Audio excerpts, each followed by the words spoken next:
Hello दोस्तों, नमस्कार। Stock market share YouTube channel में आपका स्वागत है। अभी हम बात करने वाले हैं सालसार टेक्नो लिमिटेड कंपनी की, क्योंकि इसके संदर्भ में एक बहुत बड़ी न्यूज आती हुई दिखाई दे रही है। और वो न्यूज ये है कि जो कंपनी है अपना जो Q2 का रिजल्ट वो जारी करते हुए देखने को मिल रही है। तो इसमें हम देखने की कोशिश करेंगे कि आखिर इस कंपनी ने जो अपना Q2 का रिजल्ट जारी किया है वो पॉजिटिव जारी करते हुए दिखाई दी है या नेगेटिव। इसके अलावा ये जो कंपनी ने अपना जो Q2 का रिजल्ट जारी किया है वो फिलहाल मार्केट ओपन था उसी समय जारी करते हुए दिखाई दे रही है। तो इसमें हम ये भी देखने की कोशिश करेंगे कि आखिर ये जो Q2 का रिजल्ट जारी हुआ है उसको मार्केट ने कैसे लिया है, क्या वो मार्केट इसे पॉजिटिव लेता हुआ दिखाई दिया है या नेगेटिव। इन सब चीज़ों पे भी हम चर्चा करते हुए दिखाई देने वाले हैं। इसके अलावा ये जो कंपनी है वो फिलहाल अपने अक्टूबर मंथ का जो इसका टारगेट है वो भी निकाल के आता हुआ दिखाई दे रहा है। तो उसे भी हम इस वीडियो में पूरे डिटेल से देखने वाले हैं। तो चलिए दोस्तों, बिना किसी देरी के वीडियो शुरू करते हैं। दोस्तों, आप यहाँ पे देख रहे हैं कि ये जो 22 अक्टूबर को इन्होंने जो मीटिंग करी है उसके संदर्भ में 12:30 बजे के आस से लेके और 1:30 बजे के आसपास ये अपना Q2 का रिजल्ट जारी करते हुए दिखाई दे रहे हैं, जिसमें ये स्टैंड अलोन के साथ साथ ये कंसोलिडेटेड रिजल्ट भी देते हुए दिखाई दे रहे हैं। और इस वीडियो में चूंकि हम कंसोलिडेटेड रिजल्ट देखने वाले हैं, क्योंकि जो कंसोलिडेटेड रिजल्ट होता है उसमें जो सब्सिडीज कंपनियां होती हैं उसका भी डेटा शामिल होता हुआ दिखाई देता है। इसके अलावा जो स्टैंड अलोन डेटा भी शामिल होता हुआ देखने को मिलता है। इन कंसोलिडेटेड रिजल्ट देखने से पहले थोड़ा-सा हम बात कर लें कि इस कंपनी में कौन-कौन से इस रिजल्ट में कौन-कौन सी कंपनियों का डेटा शामिल होता हुआ दिखाई देता है। तो यहाँ पे आप देख रहे हैं कि जो सालसार टेक्नो इंजीनियरिंग लिमिटेड कंपनी है, जो कि होल्डिंग कंपनी होते हुए दिखाई देती है, इसका डेटा शामिल होता है। इसके अलावा जो सब्सिडीज है जिसमें सालसार एचपीवी है, सालसार आरईडब्ल्यू है, सालसार आड्रस है और स्टेल है, सालसार आरबीएनएल है। और इसके अलावा जो ज्वाइंट वेंचर सिक्का सालसार ज्वाइंट वेंचर होता हुआ दिखाई दिया है, इन सबका फिलहाल डेटा इसमें शामिल होता हुआ दिखाई देगा। और इसके अलावा जो भी ये और डेटा होंगे वो भी इसमें शामिल होते हुए देखने को मिलेंगे। अब हम अगर बात करें इसके रिजल्ट की, तो यहाँ पे आप देख रहे हैं कि ये जो सेगमेंट आपको दिखाई दे रहा है ये सितंबर माह का सेगमेंट है, ये जून क्वार्टर का सेगमेंट है और ये सितंबर 2023 क्वार्टर का सेगमेंट है। और ये जो भी डेटा आप देख रहे हैं सभी के सभी डेटा फिलहाल लाख में दिए गए हैं और लाख में ही हम इसे पढ़ने की कोशिश करेंगे। तो सबसे पहले अगर हम बात करें कि ये जो कंपनी जो वास्तविक जो बिजनेस करती है, जो वास्तविक बिजनेस से रेवेन्यू प्राप्त करती है उसकी, तो यहाँ पे आप देख रहे हैं इसका जो रेवेन्यू फ्रॉम ऑपरेशन रहा है इस क्वार्टर में 28,148 लाख का होता हुआ दिखाई दे रहा है, जो कि पिछले सेम क्वार्टर में 27,535 लाख का होता हुआ देखने को मिला था। जबकि बात करेंगे क्वार्टर क्वार्टर बेस पे, तो इसका जो रेवेन्यू फ्रॉम ऑपरेशन रहा था वो 29,399 लाख का होता हुआ दिखाई दिया था। तो इस हिसाब से आप कह सकते हैं कि इसके रेवेन्यू फ्रॉम ऑपरेशन में न केवल ईयर ऑन ईयर वृद्धि होते हुए दिखाई दे रही है, बल्कि क्वार्टर क्वार्टर बेस पे इसमें मामूली कमी आते हुए भी देखने को मिल रही है। जबकि बात करें यहीं पे टोटल इनकम की, इस क्वार्टर में ये जो कंपनी है वो फिलहाल 28,322 लाख का टोटल इनकम करते हुए दिखाई दे रही है, जो कि पिछले सेम क्वार्टर में मात्र 27,566 लाख का ही टोटल इनकम कर प्राप्त करते हुए दिखाई दी थी। जबकि बात करें क्वार्टर क्वार्टर बेस पे, तो ये 29,490 लाख का टोटल इनकम प्राप्त करते हुए देखने को मिली थी। और चूंकि आप जानते हैं कोई भी कंपनी अगर इनकम प्राप्त करती है तो साथ में कुछ एक्सपेंस भी करते हुए दिखाई देती है। तो यहाँ पे आप देख सकते हैं कि इसके अगर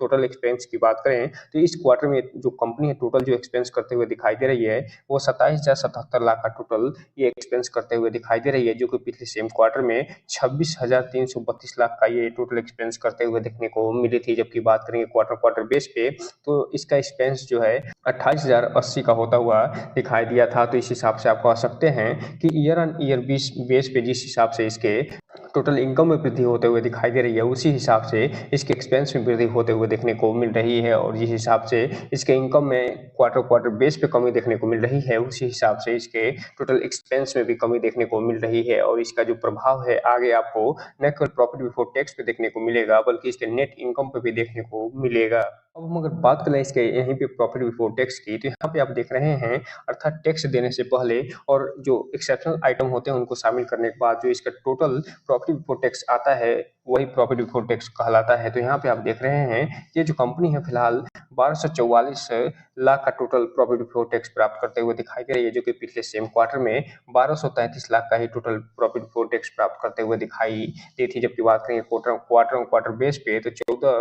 109 लाख का ये टोटल एक्सपेंस करते हुए दिखाई दी थी। तो इस हिसाब से आप कह सकते हैं कि ये जो कंपनी है ईयर ऑन ईयर बेस पे तो एकदम ओके परफॉर्मेंस दिखाते हुए नजर आ रही है, जबकि ये क्वार्टर बेस पे इसमें इसके प्रॉफिट बिफोर टैक्स में गिरावट देखने को मिल रही है। अब यहीं पे अगर हम बात कर लें इसके प्रॉफिट फॉर द पीरियड या net profit for the period की, जो कि इसका वास्तविक प्रॉफिट होता है, और ये जो प्रॉफिट प्राप्त किया जाता है वो टोटल इनकम में से टोटल एक्सपेंस के घटाने के अलावा जो टैक्स होते हैं, जो अदर खर्चे होते हैं, वो सभी के घटाने के बाद जो शेष राशि बचती है वही नेट प्रॉफिट या प्रॉफिट फॉर द पीरियड होता है। तो यहाँ पे आप देख रहे हैं ये जो कंपनी है इसे सितंबर के क्वार्टर में जहां 967 लाख का टोटल ये नेट प्रॉफिट प्राप्त करते हुए दिखाई दे रही है, वहीं पिछले सेम क्वार्टर में 905 लाख का ये फिलहाल नेट प्रॉफिट प्राप्त करते हुए देखने को मिली थी। जबकि बात करेंगे क्वार्टर बेस पे तो 1049 लाख का ये फिलहाल नेट प्रॉफिट प्राप्त करते हुए दिखाई दी थी। तो इस हिसाब से आप कह सकते हैं कि ये जो कंपनी है ईयर ऑन ईयर बेस पे तो ओके परफॉर्मेंस करके दी है, लेकिन क्वार्टर बेस पे ये फिलहाल इसका जो प्रॉफिट है, नेट प्रॉफिट है, वो घटता हुआ देखने को मिल रहा है।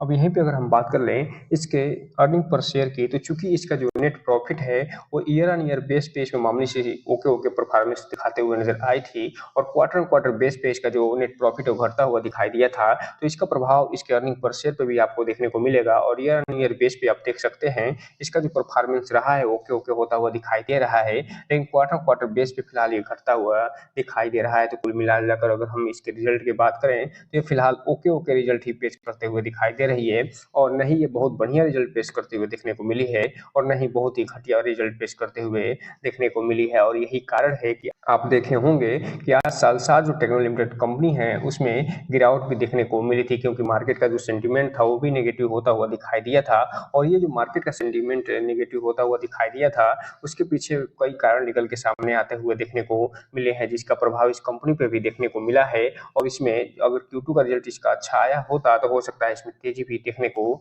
मिल जाती, जहां तक मेरा मानना है। तो इसलिए जो कंपनी ने अपना जो रिजल्ट पेश किया है बहुत ही ओके पेश करते हुए देखने को मिली है। अब यहीं पे अगर हम बात करें इसके सेगमेंट वाइज रेवेन्यू की, अर्थात कौन कौन से सेगमेंट में ये कंपनी काम करते हुए दिखाई देती है और वहां से रेवेन्यू प्राप्त करते हुए देखने को मिलती है, तो यहाँ पे आप देख रहे हैं कि ये जो कंपनी है स्टील क्षेत्र में काम करते हुए दिखाई देती है, और उसमें न केवल ईयर ऑन ईयर बेस पे बेकार प्रदर्शन करते हुए दिखाई दे रही है, बल्कि क्वार्टर बेस पे भी ये घटिया प्रदर्शन करते हुए दिखाई दे रही है। लेकिन ये जो दूसरा प्रोजेक्ट में ये काम करते हुए दिखाई दे रही है, सेगमेंट में काम करते हुए दिखाई दे रही है, वो है ईपीसी प्रोजेक्ट है, और उसमें ईयर ऑन ईयर बेस पे तो जबरदस्त प्रदर्शन दिखाई है, लेकिन क्वार्टर बेस पे उतना अच्छा प्रदर्शन करते हुए नहीं दिखाई दे रही है, लगभग ओके प्रदर्शन करते हुए देखने को मिल रही है।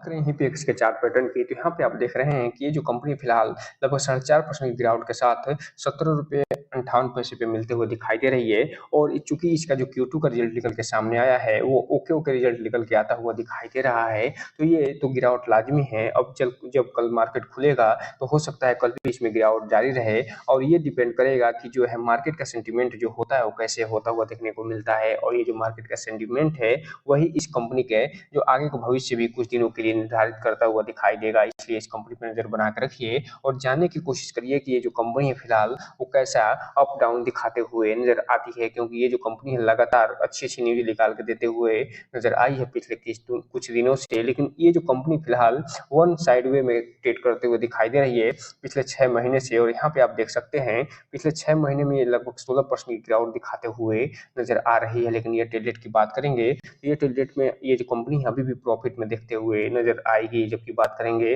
अब 1 साल के चार्ट पैटर्न की, तो 1 साल में ये जो कंपनी अपने शेयर होल्डर के पैसे को डबल करते हुए दिखाई देगी। और जैसे ही आप बात करेंगे मैक्सिमम चार्ट पैटर्न की, तो ये जो कंपनी लिस्ट हुई थी 2017 में ₹2.49 पे, तब से लेकर अभी तक ये 606% का रिटर्न निकाल के दे चुकी है। और जिस क्षेत्र में ये काम करती है उसमें ये जो कंपनी एक तरीके से कहा जाए तो मार्केट लीडर होते हुए देखने को मिलती है। इसलिए इस कंपनी पर नजर बना के रखिए और इसे अपने वॉच लिस्ट में शामिल जरूर करिए।